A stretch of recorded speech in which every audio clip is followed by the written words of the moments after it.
Seja bem-vindo. Psicografias e relatos espirituais. Gratidão pela sua companhia e inscrição no canal. Se o conteúdo lhe agrada, comente, compartilhe e deixe o seu gostei. Ajude-me a levar conforto e conhecimento do mundo espiritual a outras pessoas. A maior caridade que podemos fazer pela doutrina espírita é a sua divulgação. Psicografado pela escritora da espiritualidade Sônia Lopes, história ditada pelo espírito de Lucélia Bril.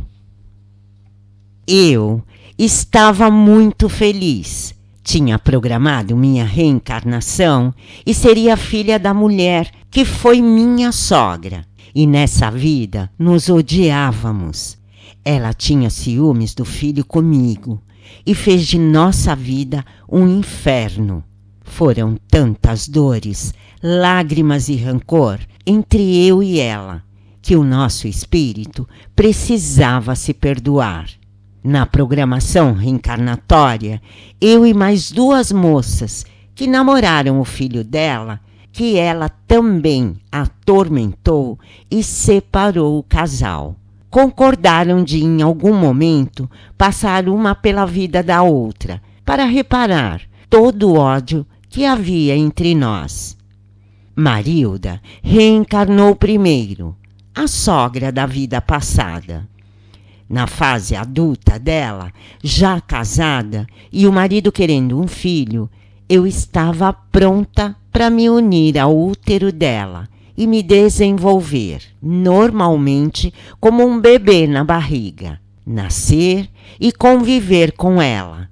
Mas isso não aconteceu. Ela, quando soube que o bebê era uma menina e não um menino que tanto o marido queria, sem o marido saber que ela estava grávida, procurou eliminar a criança com um coquetel de remédios. E o organismo dela me colocou para fora do útero. Eu sabia que ela não me queria. Na sua mente, ela pensava: só vou deixar vingar a gravidez se for um menino. Preciso agradar o meu marido.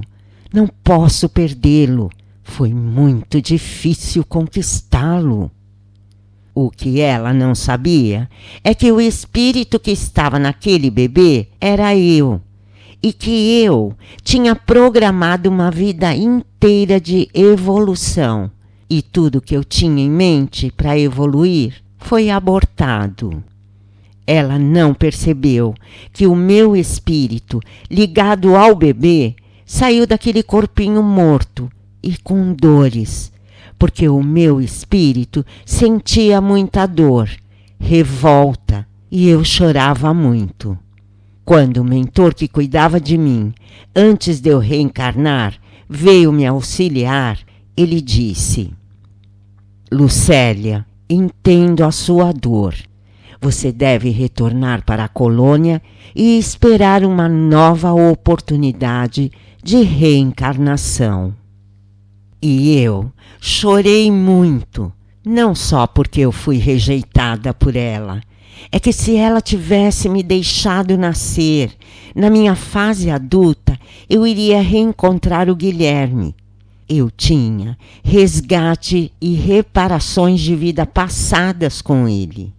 Eu não fui a única prejudicada, mas muitos outros que eu precisava passar pela vida para evoluir toda a programação reencarnatória que foi abortada.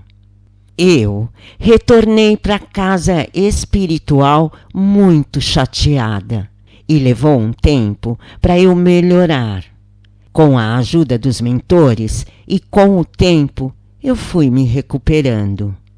Marcelo, meu mentor, trazia notícias da Terra e disse que a mulher que seria a minha mãe, mas me abortou, estava com sérios problemas no útero e possivelmente não poderia mais engravidar, pois já faziam 10 anos de casada e sem filhos.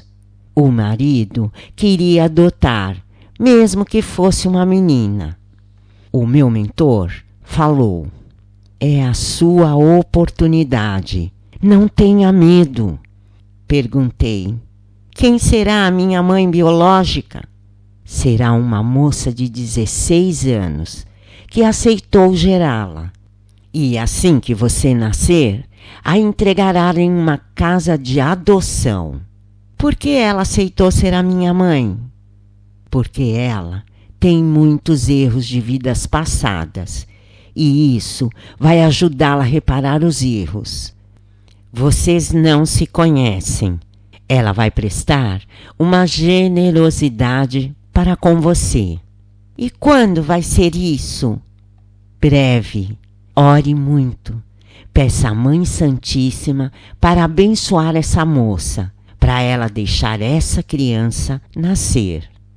Passou o tempo e chegou a hora de me unir ao útero de minha nova mãe. Uma mocinha que com muita coragem foi até o fim da gravidez, mesmo com muitas dificuldades. Ela me deixou no hospital e seguiu sua vida. E chegou o dia da mulher me adotar. Eu estava com 30 dias de vida. Me levaram para sua casa. O pai adotivo era um amor comigo, mas ela me olhava com raiva. Quando eu estava com 3 anos, o meu pai me ensinava a orar todos os dias e agradecer ao grande Criador do universo. Eu cresci, aprendi a cuidar dos meus pensamentos e, com isso, aprendi a lidar com a minha mãe adotiva. Quando ela estava brava e gritando comigo, eu orava para Jesus acalmá-la. Quando eu cheguei na adolescência, eu e ela já nos entendíamos melhor e eu a respeitava. Um dia, perguntei a ela por que ela não teve filhos. Ela me respondeu: Deus não quis. Eu perguntei novamente: por que você acha que Deus não quis te dar filhos, sendo que Deus não castiga ninguém? E sim, nós mesmos nos castigamos com as atitudes ruins. Ela me olhou firme e respondeu: eu pratiquei um aborto e tive problemas no útero. Então não foi Deus, foi você que se prejudicou. Ela me ouvia atentamente e falou: você tem razão, minha filha, mas de onde você sabe essas coisas? Quem te ensinou? Eu respondi a ela: trazemos no espírito muitos aprendizados de outras vidas, assim como trazemos as fraquezas para curar. Mãe, por que você abortou aquela criança?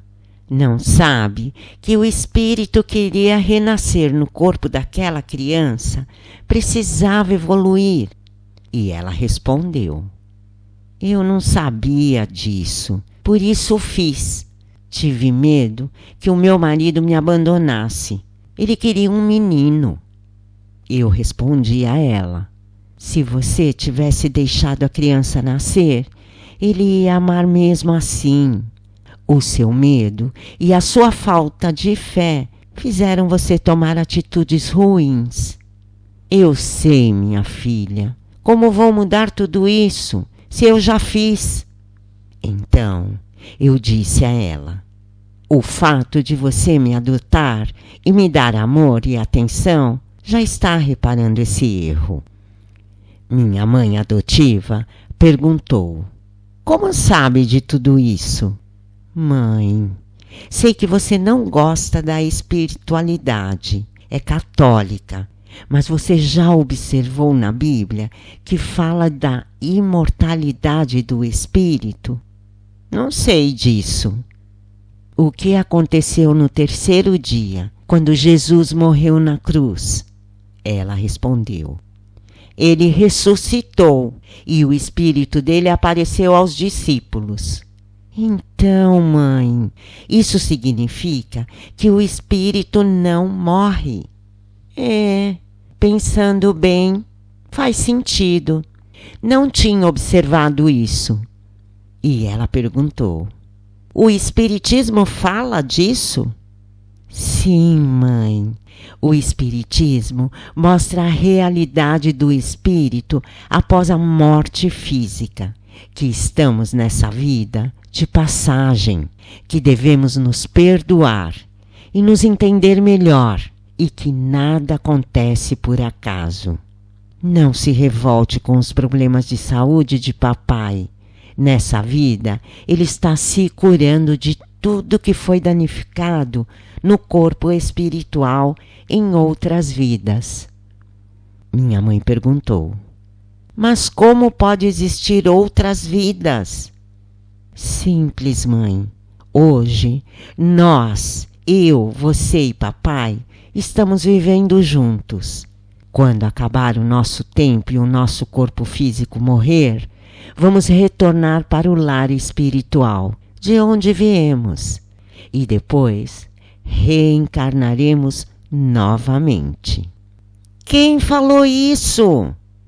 Deus, na sua infinita bondade, nos dá a chance de evoluir em cada reencarnação. E a minha mãe passou a se interessar pelo assunto. Com isso, nós duas evoluímos. Todo o ódio da vida passada se transformava em amor. Quando meu pai faleceu, devido a problemas renais e de fígado, ele já nasceu com esse problema de saúde, trazido de vidas passadas, apesar de nunca na vida presente ele ter bebido. Por dias o espírito dele ficou em minha casa. Minha mãe não chorava e pedia para ele não ir embora. Ela não via ele, mas eu via. Eu ensinei minha mãe que ela orasse por ele e deixasse ele seguir a vida espiritual. E todos os dias orávamos por ele, até ele ser ajudado pelo mentor de luz. Eu expliquei para minha mãe que desespero só segura o espírito na terra e que ele já tinha cumprido com os propósitos e já estava na hora de voltar para a casa espiritual. Nos tornamos mãe e filha amorosas e unidas. Quando eu me casei, ela foi morar comigo e eu deixei bem claro ao meu marido que eu amava muito a minha mãe e cuidaria dela sempre. Ele aceitou e disse que admirava o meu amor por ela e que seríamos uma família. Quando engravidei de gêmeos, Larissa e Lauro, desde cedo, ensinei a eles a orarem e se protegerem com as energias da oração e a respeitar a vovó, pois ela se tornou sábia com tantas experiências vividas. E graças a Deus e à espiritualidade conseguimos reparar e aprender o amor uma com a outra. Quando a minha mãe estava muito doente e idosa, eu falei a ela: mãe, não fique presa na terra por mim e nem pelos seus netos. Ficaremos bem. Aceite a ajuda espiritual que vai chegar até você. E terminou o tempo dela na terra. O amor do Criador, os ensinamentos de Cristo e com toda a ajuda espiritual, tudo se cumpriu através da reencarnação, a maior bênção que recebemos de Deus. E quando terminou a minha missão lá na terra e retornei para o lar espiritual, encontrei eles, o meu pai e minha mãe adotivos. Que alegria! Somos todos irmãos. Só viemos com o título de pai e mãe para evoluir. Sou muito grata ao mentor da Sônia Lopes, que organizou esse dia tão especial, onde tive a oportunidade de editar a minha história. Gratidão infinita a todos. Lucélia Abril.